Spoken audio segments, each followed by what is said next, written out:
They said it couldn't be done when 4 years ago I started this petition on change.org and 85,000 of you good people signed it in order to, just an open petition to universities across the Western world to suspend their social justice courses because there's something wrong with them. There's something deeply wrong with them. They don't represent reality, they don't represent mainstream political thought, and they're doing real damage to our democracies. Now, back then, this was a prophecy. Now it has become reality, as I'm sure you've seen with all of the footage that's been coming out of Portland and other places. Back in 2016, the left laughed at us for this open petition to whoever would listen to suspend these social justice courses, stop teaching this divisive, racist, scientifically illiterate nonsense that is driving a revolutionary force in the country. Well, they may have laughed then, but they're not laughing now, because Donald Trump has just banned it. To be specific, he's banned it from being taught within federal agencies because it's come to his administration's attention that, in fact, millions of taxpayer dollars are being wasted on Robin DiAngelo's nonsense. And this has to stop. This is an absolutely brilliant executive order that absolutely hits the nail on the head. And I will prove everything that is said in here shortly. It says, it has come to the president's attention that the executive branch agencies have spent millions of taxpayer dollars to date training government workers to believe divisive anti-American propaganda. Every word true. For example, according to press reports, employees across the executive branch have been required to attend trainings where they are told that virtually all white people contribute to racism, 100% Robin DiAngelo's view. In fact, it's not just virtually all, it is all. Like, they're actually doing them a service by saying virtually on that. Or where they are required to say that they benefit from racism. Now, this is a completely common view of the woke left, because they believe that every institution that has been built by white people is white supremacy and therefore perpetuates racism against those other races who didn't build, say, constitutional democracies, independent judiciaries, things like this. I mean, if your country has a king and the law comes from the king, then they will say, well, the way we do things is racially different to them. And therefore, if we prevent them from setting up a system like that here, then we are being racist. This is how everything is white supremacy. It's ridiculous, of course, but this is the net result. You say, well, this means if you benefit from constitutional democracy and capitalism, then you're benefiting from racism because these things are racist against the other races that don't have these things. And I've got to make sure I make this very clear for YouTube and whoever else is watching. I think this is nuts. I think that's a disgusting view of other people around the world. They are racially incapable of living like us. I mean, why would they move here if they didn't look at our system and go, yeah, that looks like a good system. I want constitutionally protected rights and freedoms. Like, why would they look at that and go, no, I'm not racially fit for that system. Get out. I hate it. Anyway, according to press report, it's ridiculous. It's just ridiculous. I can't stop laughing. Like, I'm not making this up either. Like I said, I'm going to go through it in a second because I have their canonical texts. This is a very thick book by one edited together by one Kimberly Crenshaw about critical race theory. It's an academic book. You'll get it in the university course when you do one. It's a writings of various people with a foreword by Cornel West about critical race theory and the origins of it. And we're going to go through it shortly, and you'll see why everything that this is saying is true. Anyway, these types of trainings not only run counter to the fundamental beliefs from which our nation has stood since its inception, but they also engender division and resentment within the federal workforce. Completely true. And they are explicit about being essentially anti-American. They are crystal clear about it, and because they are coming at it from what they call a left-wing perspective. And the United States is the product of liberal republicanism. It is not the product of communism or leftism. And so the United States is what they will call liberal, and they are approaching this from the left, which they essentially are meaning communist. Anyway, we can be proud as an employer. The federal government has employees of all races, ethnicities, and religions. We can be proud that as Americans from all over the country seek to join our workforce and dedicate themselves to public service. We can be proud of our continued efforts to welcome all individuals who seek to serve their fellow Americans as federal employees. That is a fantastic statement. That is the unifier. And again, they mention it in here. The concern is that the American identity is being made subject to other identities, as in African American, Asian American, Indian American, Irish American. All of these serve to divide the American people, because that's not why you're in the United States. That's not why you went there. You went there to become Americans. Being an American means having pledged allegiance to a constitution, an individualist constitution that treats all men and women the same. And this is what they're referring to. And when they say we cannot accept our employees receiving training that seeks to undercut our core values as Americans and drive division within our workforce, they are 100% right. And I would have written that personally. And I consider myself something of the chief inquisitor against social justice, what we'll call, for the sake of this video, critical race theory. And so if I would have written that, you can be... What if you are a patriot? If you're a MAGA chud, if you are, one of the MAGA hat wearing Trump supporters, like I am, you can be proud of what the Trump administration is doing here. This is exactly what you want to hear. This is good for the country. This is good for the populace, the people of the country. This is a damn good thing. And it's the attack on the American identity that has led us to this point. I'm not going to wear hats. I don't normally wear hats and I don't like them, but I have the hat. And it's messy because my son has been playing with it, and he's got messy fingers. But this is 100% what we need to see happen. The supremacy of the identity of American, not a racial identity, just the identity of being an American and being British as well over in Britain. Same problem that we're having here. Because again, these are not actually like ethnic identities in the normal way. These actually have a kind of wider incorporative scope to them. So it's something that both of our countries really have to wrangle with. And it is because we were over here a giant successful nation, but you are still a giant successful nation in the United States. But anyway, the president has directed me to ensure that all federal agencies cease and desist from using taxpayer dollars to fund these divisive un-American propaganda training sessions. True, and a very good idea indeed. Accordingly, to that end, the Office of Management and Budget will shortly issue more detailed guidance on implementing the president's directive. Bravo. In the meantime, all agencies are directed to begin to identify all contracts or other agency spending related to any training on critical race theory, white privilege, or any other training or propaganda effort that teaches or suggests either one, that the United States is an inherently racist or evil country. This is excellent, because this is essentially the axiom upon which the difference hinges. Is the United States a country with a good and noble history with, marred by dark patches, or is it an essentially evil country that may well have a few rays of light that shine down upon it, but are nowhere near enough to redeem the country in order to allow it to carry on in its present state? And I'm glad that the Trump administration has identified that as point number one. The United States is not an inherently racist country and is not an inherently evil country, even when it was founded and run by people who were racists. They knew at the time that slavery was going to end. They knew at the time that eventually all of this was going to allow for the racial advancement of non-white people. They knew that that was going to happen. But anyway, number two, that any race or ethnicity is inherently racist or evil. Again, excellent. That's saying, look, you can't be against white people. White people are people too. You cannot just decry them as the oppressor and therefore we can do anything we want to them. They're all racist, which means they're all essentially Nazis. Therefore, punch them all.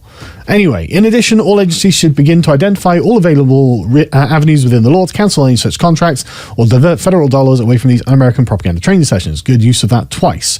The president and his administration are fully committed to the fair and equal treatment of all individuals in the United States. Proven track record. So yeah, good blurb at the end as well. Not interested. But basically what this means is you can do a little liberty dance, because this is fantastic news. This is what I was demanding in 2016, and the Trump administration has done it for the area that is directly under their control, which is of course the instruments of the federal government.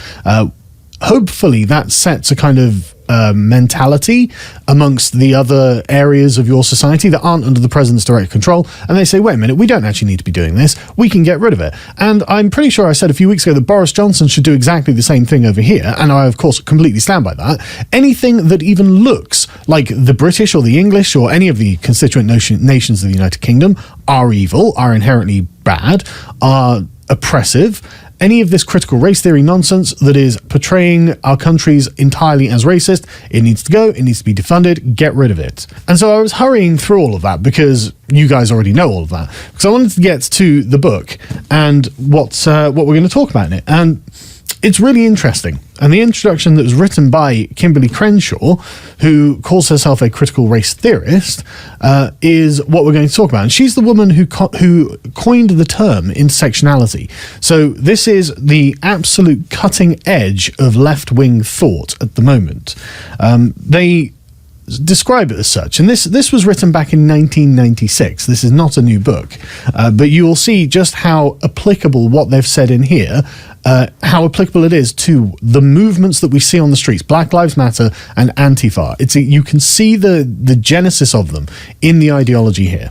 As with all leftist movements, because they're conceptual, critical race scholarship and all of the other things that are attached to it are actually essentially a swathe of kind of individual opinion that vaguely overlaps on major issues. And so they give us 2 points on which critical race theorists all basically agree.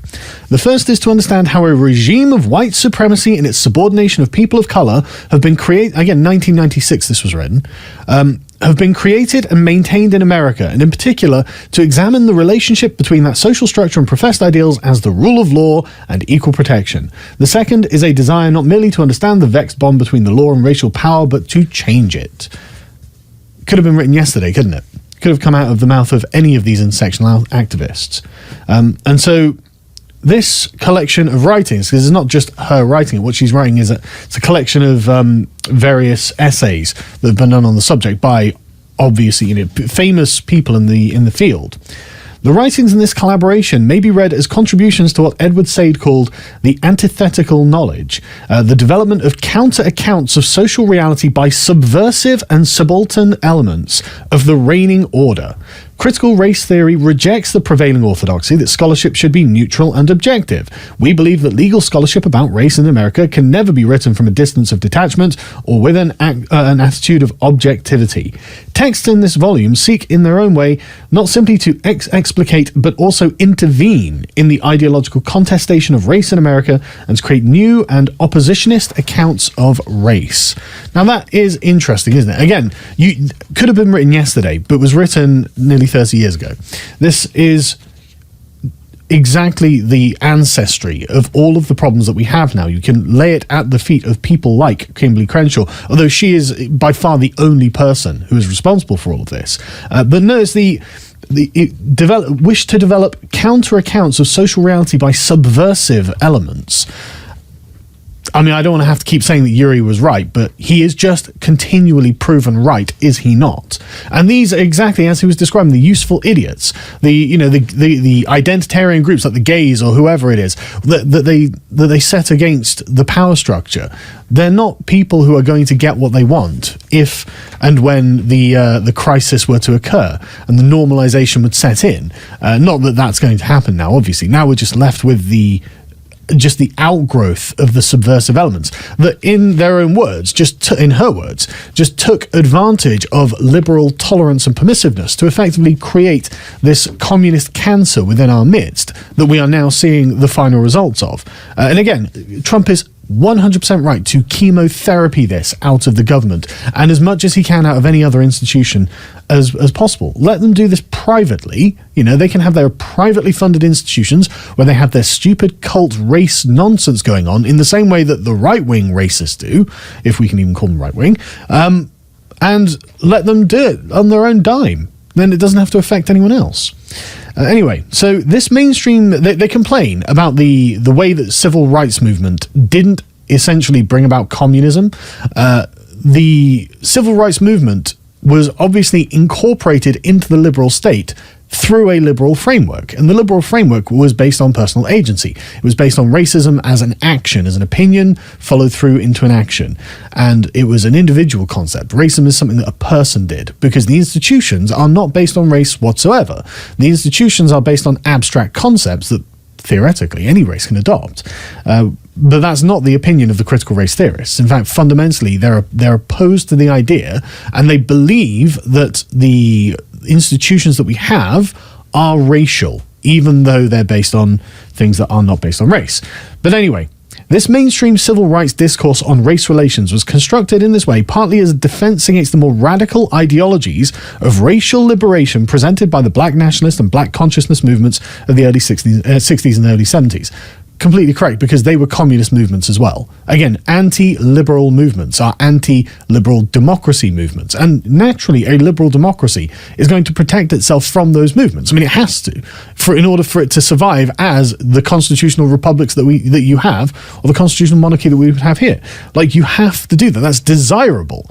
But this is coming from the position of the defeated Marxists, who are not happy that the civil rights movement didn't kick off in Malcolm X's fashion, but instead kicked off in Martin Luther King Jr.'s fashion, and presented what the liberal considers to be civil rights. In the construction of racism as the irrational and backwards bias of believing that someone's race is important, the American cultural mainstream neatly linked the black left to the white racist right. According to this quickly coalesced consensus, because race consciousness characterized both white supremacists and black nationalists, it followed that both were racists. The deepest element of mainstream civil rights ideology had come to identify such race consciousness as racism itself.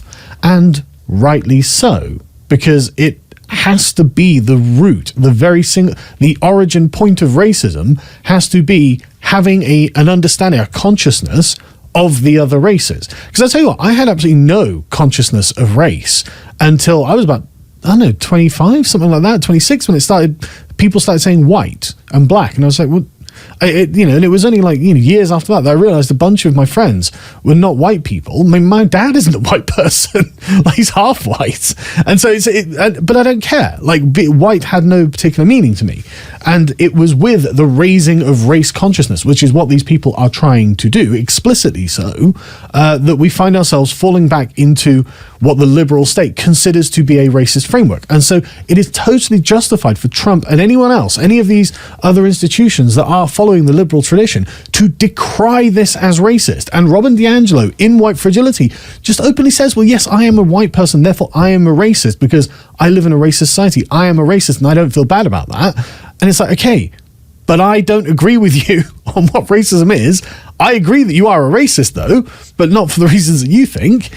With its explicit embrace of race consciousness, critical race theory aims to examine the terms by which race and racism have been negotiated in the American consciousness, and to recover and revitalize the radical tradition of race consciousness among African Americans and other peoples of color, a tradition that was discarded when integration, assimilation, and the ideal of colorblindness became the official norms of racial enlightenment.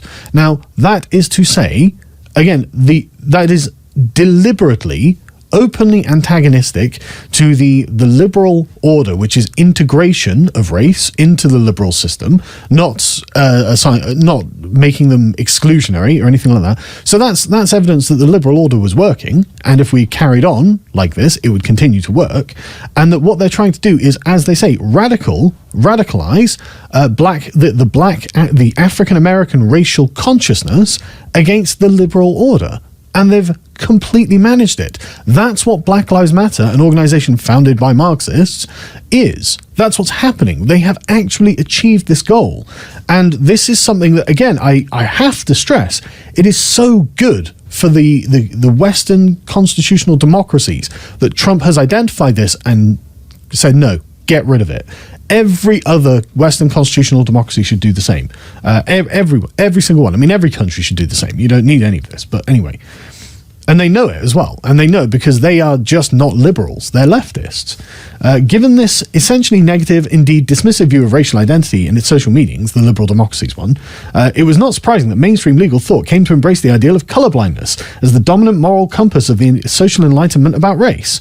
Yes, of course they would. Why would they not? I mean, by appropriating Dr. King's injunction that a person should be judged by the content of their character rather than the colour of their skin, and wedding it to the regnant ideologies of equal opportunity in American meritocracy, we end up with the position where we are now, where we have institutions that openly are legally banned from discriminating against people on the basis of race, even though we have like exceptions for affirmative action and things like this, which in some places they're trying to roll back, trying to actually make it so it's fine to openly discriminate based on race, such as in California, a vote that's going to go through in November.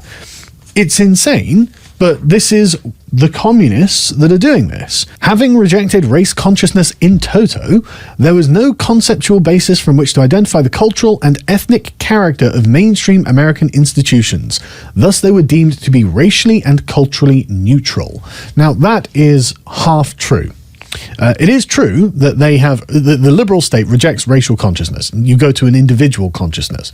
The individual against the state. It's not the race against the state. It's not when when a black man kills a white man. It's when a person kills another person, and the law is always the same for the people involved.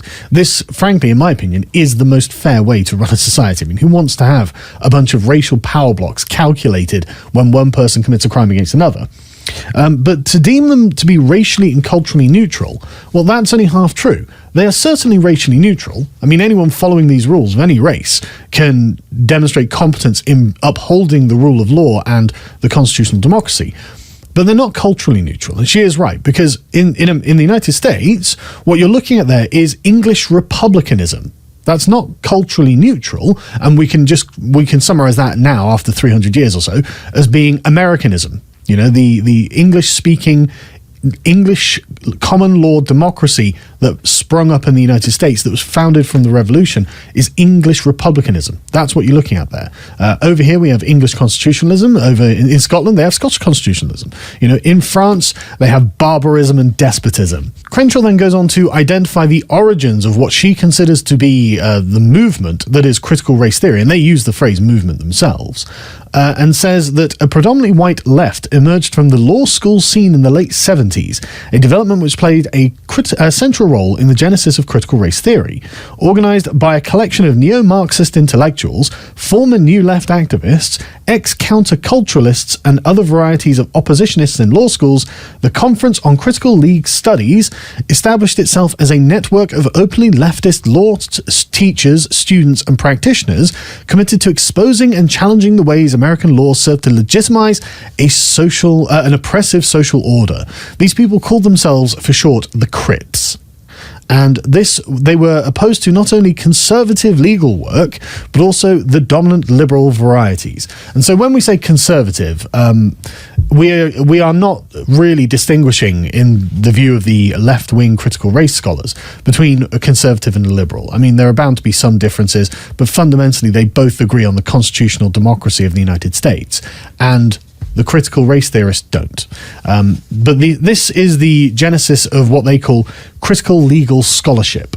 And critical legal studies, And so by the late 70s, the critical legal studies had established itself as a politically, philosophically, and methodologically eclectic, but intellectually sophisticated and ideologically left movement in legal academia. Well, it was made up by a bunch of communists. I mean, they literally say neo-Marxist intellectuals, former New Left activists, counterculturalists. So you've got communist revolutionaries who have been allowed to operate within the liberal institutions and network, and then start growing. And they literally say this. The CLSs, which is the Critical Legal Studies adherents, actively recruited students and left-leaning law teachers from around the country to engage in the construction of left legal scholarship and law school transformation. So that is the active subversion right there. They've identified that the liberal order is not resisting left-wing infiltration, and so they have just been allowed to organise, and they have recruited, and they have continued until one Derek Bell tells us that this chap went to Harvard after a distinguished record as a litigator in the civil rights movement, one of only two of the African-American or black professors there at the time, and he had promoted this in Harvard. In 1980, Bell left Harvard to go become the dean of the University of Oregon Law School, and the students that had been recruited, started petitioning the university, say, well, look, we want another black professor. This has to be another black professor. But the university was like, well, we're just going to hire whoever we think is best for the job. And unfortunately, we don't happen to have a black person who seems to be lined up and qualified to do this job. It just seems to be the way it's worked out. And so these students boycotted the course that was going to be had a non-black professor replacing them, and started something called the Alternative Course, a student-led continuation of Bell's course which focused on American law through the prism of race. Why would we want that? Why would that be desirable? That is specifically illiberal as they themselves have identified.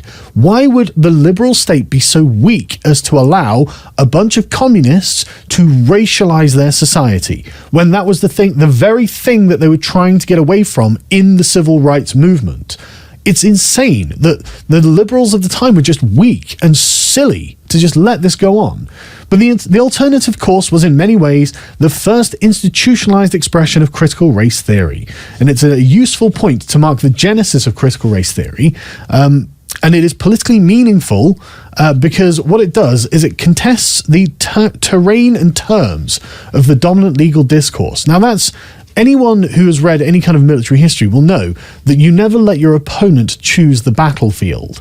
And that was the weakness that the critical race theorists found themselves to be on, because the liberal state has said, well, no, any amount of racial analysis is going to be tantamount to racism, which is something I personally do believe, and so we will just avoid it by doing individual analysis. We will not do collective analysis when we come to law, and therefore we won't be racially oppressing anyone, because it just won't be possible, because each individual person will have the same individual rights.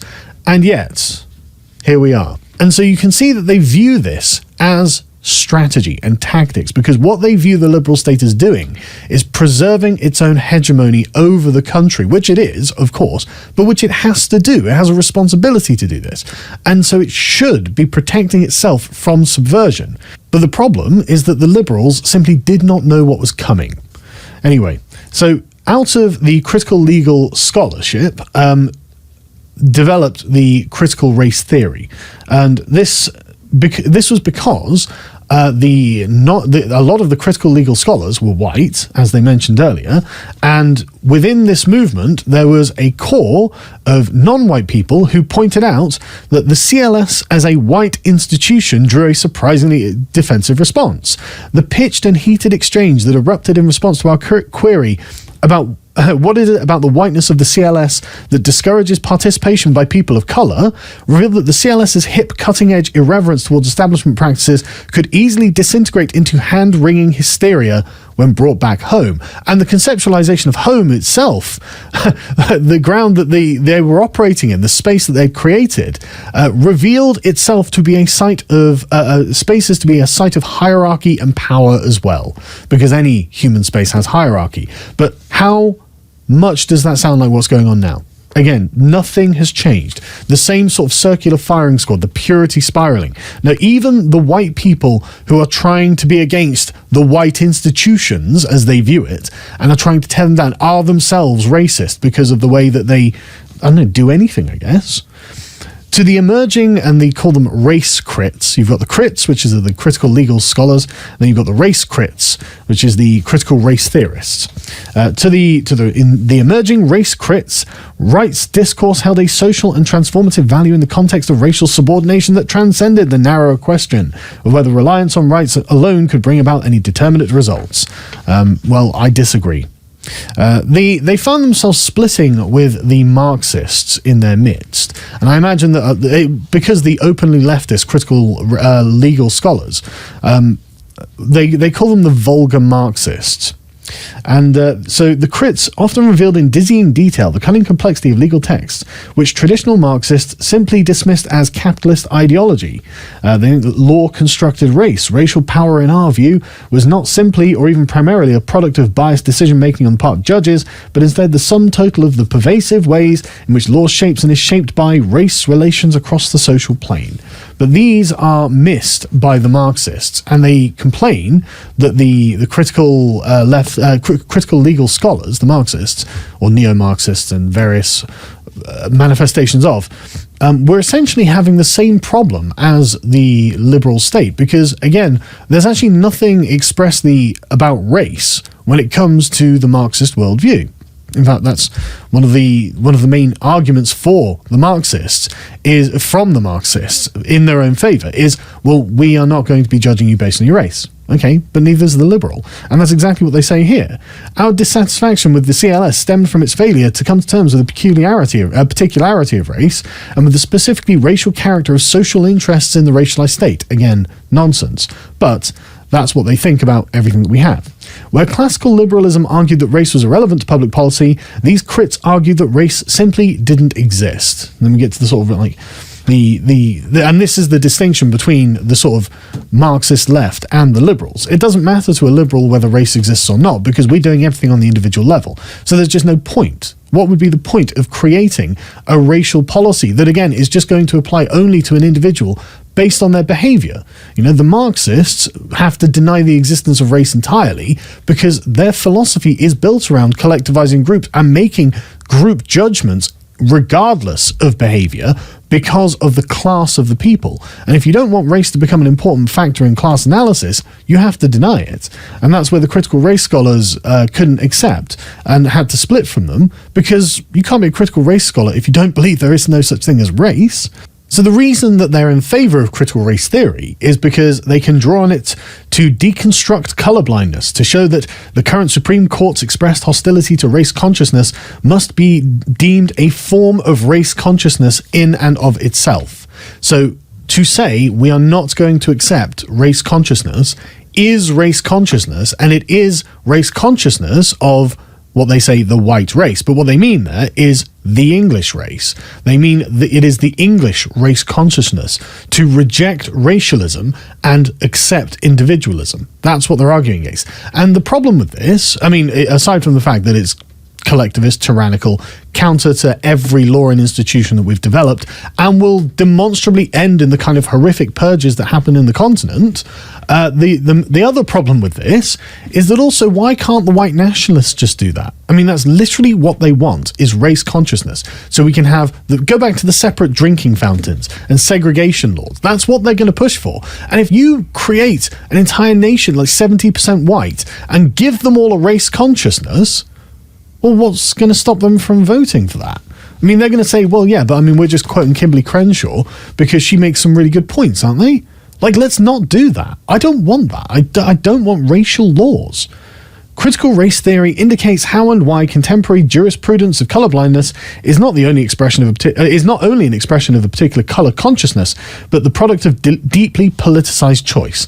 Yes, it's political against collectivism in favor of individualism, and I'm sure that really upsets the communists and the critical race theorists, but they can suck it and get banned. I was just reading from the introduction alone of this voluminous tome, written by Kimberly Crenshaw, the introduction in which she expressly says she's going to be using Marxist subversive tactics in order to overthrow the liberal state, the liberal order, when it comes to race and then class and all of the other intersecting identities that naturally fall into critical race theory. I don't want to have to keep promoting my Yuri was right range, but Yuri was absolutely right. This has really happened. This has really been the product of active measures to destabilize our countries in order to racialize and communize the discourse, in order to make sure that we think in their terms, to steal our own language away from us. And this is why I have to spend this time reading these goddamn books. It's probably part of the reason that YouTube demonetized me. I was actually doing the work and being effective. So if you'd like to keep us in business, you can check out our merch store, and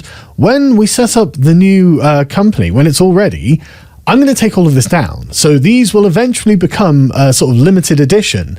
You won't be able to get these again. And we've got lots of the Orwell range, the Ingsoc range I'm going to miss, I've got to say. And I've got my own ones of these, the Ingsoc range, because I really, really like them. But if you want to support the channel, you can check out the merch. It'll be linked in the description or pinned in the comments. And I'll see you in the next video. And I know it might have been boring for me to go through a thick academic book of critical race theory and explain what it is they think, but forewarned is forearmed. But you've got to know your enemy as well as yourself. And as Sun Tzu pointed out, if you do, you'll never lose in 100 battles. But if you don't know your enemy and you only know yourself, you'll never win one. So thanks for watching, folks, and I'll see you in the next video. Okay, so what do we do? What is your recommendation to the American people? Well,